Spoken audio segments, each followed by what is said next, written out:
အလောရှင်မြတ်တခင်ကဒီဒုနီယာလောကကိုစမ်းတက်တဲ့နေရာအဖြစ်နဲ့အလ္လာဟ်ကပြုလုပ်ပေးတာဒီဒုနီယာလောကမှာကောင်းတာလည်းရှိသလိုမကောင်းတာလည်းရှိတယ်ဒီဒုနီယာလောကမှာ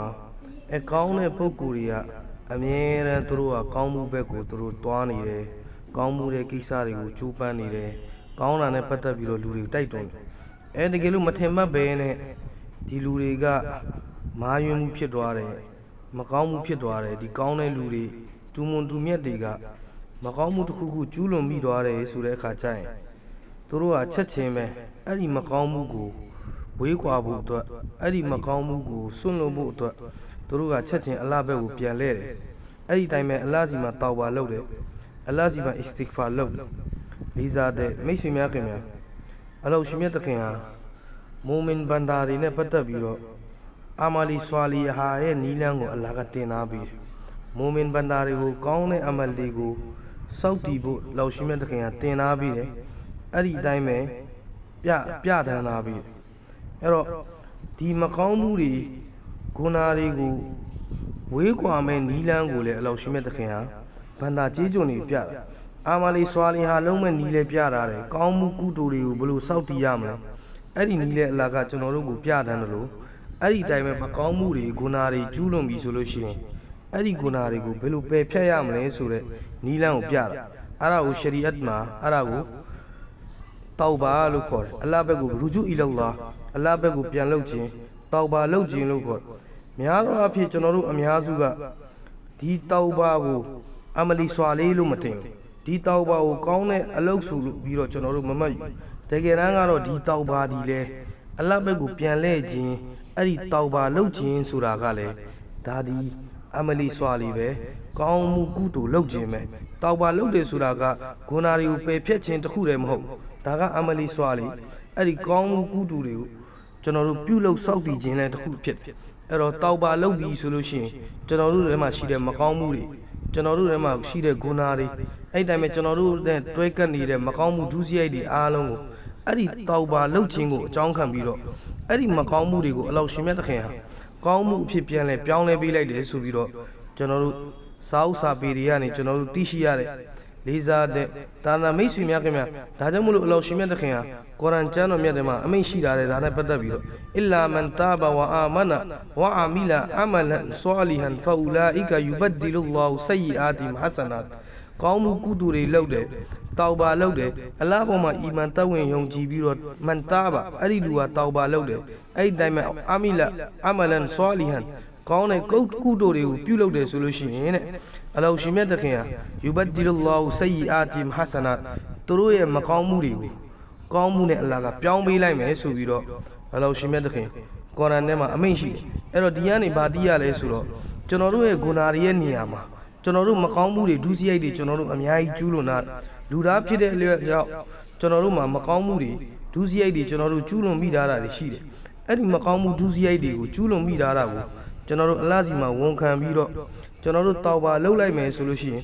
အလောရှင်မြတ်တခင်ဟာအဲ့ဒီကျွန်တော်တို့မကောင်းမှုဒုစရိုက်တွေကောင်းမှုအဖြစ်နဲ့ပြောင်းလဲပေးလိုက်မယ်ဆိုပြီးတော့ကုရ်အာန်အာယတ်ကနေဒါကျွန်တော်တို့သိရှိရလေးစားတဲ့ဒါနမိတ်ဆွေများခင်ဗျဂျန်နတ်ထဲမှာဂျန်နတီရဲ့အမျိုးအစား၄မျိုးရှိမယ်ဆိုပြီးတော့ဟာဒီသ်တော်မှာလာရှိတယ်နံပါတ်1အုပ်စုကတော့မုတ္တကင်ရှောင်ကျင်တဲ့လူတွေပရဟီဇ်ဂါတွေမုတ္တကီတွေအလ္လာဟ်ကိုကြောက်တယ်ဂုဏတွေကနေရှောင်ကျင်တယ်မကောင်းမှုဒုစရိုက်တွေကနေရှောင်ကျင်တယ်အဲ့ဒီပုဂ္ဂိုလ်တွေဒါဂျန်နတီတွေဖြစ်တယ်အဲ့ဒီတိုင်းမှာနံပါတ်2ပုဂ္ဂိုလ်တွေကဘယ်လိုပုဂ္ဂိုလ်လဲဆိုရင်ရှာကီရင်အလ္လာဟ်ကိုကျေးဇူးတည်တတ်တဲ့ပုဂ္ဂိုလ်အလ္လာဟ်ကိုအမြဲတမ်းကျေးဇူးတင်တဲ့ရှုကူလုပ်တဲ့ဘန္တာတွေအဲ့ဒီပုဂ္ဂိုလ်တွေကလည်းဂျန်နတ်ကိုရမယ်ဆိုပြီးတော့ဟာဒီသ်တော်မှာလာရှိတယ်နံပါတ်3ကတော့ခါအီဖင်လို့ခေါ်တယ်အလောရှင်မြတ်တခင်ကိုအကြောက်ထားတဲ့လူတွေအလ္လာဟ်ကိုအမြဲတမ်းကြောက်ရွံ့နေတဲ့လူတွေအလုပ်တစ်ခုလုပ်တော့မယ်ဆိုရင်ဒါနဲ့ပတ်သက်ပြီးတော့အလ္လာဟ်ကမြင်နေပါလားဒါနဲ့ပတ်သက်ပြီးတော့အလ္လာဟ်ကသိနေပါလားဆိုပြီးတော့အမြဲတမ်းကြောက်ရွံ့နေတဲ့ပုဂ္ဂိုလ်တွေအဲ့ဒီပုဂ္ဂိုလ်တွေကလည်းဂျန်နတီတွေဖြစ်မယ်နံပါတ်4ပုဂ္ဂိုလ်ကတော့အဆဟာဘီယမင်းလို့ခေါ်တယ်ညာဘက်လက်မှာစီရင်အင်းအနံ့ချင်းခံရမယ်ပုဂ္ဂိုလ်တွေအဲ့ဒီစီရင်အင်းအနံ့ချင်းခံရမယ်ပုဂ္ဂိုလ်တွေကလည်းဂျန်နတီတွေဖြစ်တယ်ဆိုပြီးလာရှိတယ်အဲ့ဒီစီရင်အင်းညာဘက်မှာအနံ့ချင်းခံရတဲ့ပုဂ္ဂိုလ်တွေကသူတို့ရဲ့အာမလနာမလေးဟာမကောင်းမှုတွေတော့ရှိနေတယ်ဒါပေမဲ့အဲ့ဒီမကောင်းမှုတွေကိုအလောရှင်မြတ်တခင်ဟာကောင်းမှုတွေနဲ့ပြောင်းလဲပေးလိုက် ကောင်းမှုတွေနဲ့အဲ့ဒီမကောင်းမှုတွေကိုပယ်ဖြတ်ပြီးတော့သူတို့ရဲ့အာမနာမလီမှာအလောရှိမြတ်တခင်ဟာကောင်းမှုတွေကိုရေးသားမှတ်တမ်းရေးသားပေးလိုက်မယ်ကောင်းမှုတွေနဲ့ပြောင်းလဲပေးလိုက်မယ်ဆိုပြီးတော့ဟဒီစ်တော်မှာလာရှိတယ်ဒါကြောင့်မို့လို့အဲ့ဒီအလ္လာဟ်စီမှာတောက်ပါလုပ်တယ်ဆိုလို့ရှိရင်အလောရှိမြတ်တခင်ဟာကျွန်တော်တို့ရဲ့အာမနာမမှာရှိတဲ့ကျွန်တော်တို့ရဲ့မှတ်တမ်းတွေမှာကျွန်တော်တို့ရဲ့စီးရင်မှတ်တမ်းမှာရှိတဲ့ဂုဏတွေမကောင်းမှုဒုစရိုက်တွေကိုတောက်ပါလောက်တာကိုအကြောင်းခံပြီးတော့အလောရှိမြတ်တခင်ဟာအဲ့ဒီအရာကိုကောင်းမှုတွေနဲ့ပြောင်းပြီးတော့ကျွန်တော်တို့ရဲ့အာမနာမလေးကိုညာဘက်လက်မှာအနှင်းလိုက်ပြီဆိုလို့ရှိရင်ကျွန်တော်တို့တေချာပေါက်အာခိရတ်မှာကျွန်တော်တို့အောင်မြင်တဲ့လူတွေဖြစ်သွားမယ်ကျွန်တော်တို့ဂျန်နတ်ကိုရရှိတဲ့စီးရင်ထဲမှာဝင်တော့မယ်ဒါကြောင့်မလို့ကျွန်တော်တို့မုတ္တကီဖြစ်အောင်လဲကိုယ့်အကိုကြိုးစားရမယ်ကျေးဇူးတင်တတ်တဲ့လူဖြစ်အောင်လဲကျွန်တော်တို့ကြိုးစားရမယ်အဲ့ဒီတိုင်းပဲအလ္လာဟ်ကိုအမြဲတမ်းကြောက်ရွံ့နေတဲ့လူဖြစ်အောင်လဲကျွန်တော်တို့ကြိုးစားရမယ်အဲ့ဒီတိုင်းပဲကျွန်တော်တို့ဟာအမြဲတမ်းတောက်ပါလုပ်နေတဲ့လူတွေဖြစ်ရမယ်လူသားဖြစ်တဲ့အတွက်ကြောင့်ဂုဏတွေကတော့အမြဲတမ်းနှီးစင်မပြတ်အထီးတွေ့တွေကျွန်တော်တို့မှာရှိနေနိုင်တယ်ဒါကြောင့်မလို့ကျွန်တော်တို့တောက်ပါလုပ်တယ်ဆိုရင်ကျွန်တော်တို့လှုပ်ထားတဲ့မကောင်းမှုတွေကိုအလောရှိမြတ်တခင်ဟာကောင်းမှုအဖြစ်ပြောင်းလဲပေးလိုက်မယ်ဆိုပြီးတော့ကျွန်တော်တို့ကုရ်အာန်အာယတ်ကနေသိရတယ်ဒါကြောင့်မလို့ကျွန်တော်တို့ဟာအစင်တစိုက်အမြဲတစေကျွန်တော်တို့တောက်ပါလုပ်နေရမယ်အလ္လာဟ်အရှိမှကျွန်တော်တို့အမားဝင်ချနေရမယ်အလ္လာဟ်အရှိမှငိုယိုပြီးတော့ကျွန်တော်တို့ဒူအာလုပ်ရမယ်ကျွန်တော်တို့စဂျီဒါမှာတောက်ပါလုပ်မယ်ဒူအာလုပ်ရင်လည်းတောက်ပါလုပ်မယ်အလ္လာဟ်အရှိမှကျွန်တော်တို့အမားဝင်ခံမယ်ဆိုလို့ရှိရင်အင်ရှာအလ္လာဟ်တာလာအလောရှိမြတ်တခင်ဟာကျွန်တော်တို့ရဲ့အဲ့ဒီဂုဏတွေမကောင်းမှုတွေအားလုံးကိုကျွန်တော်တို့ကောင်းမှုအဖြစ်နဲ့အလောရှိမြတ်တခင်ပြောင်းလဲပေးလိုက်မှဖြစ်တယ်ဒီတောက်ပါလုပ်တယ်ဆိုတာကလည်းဒါအမလီဆွာလီ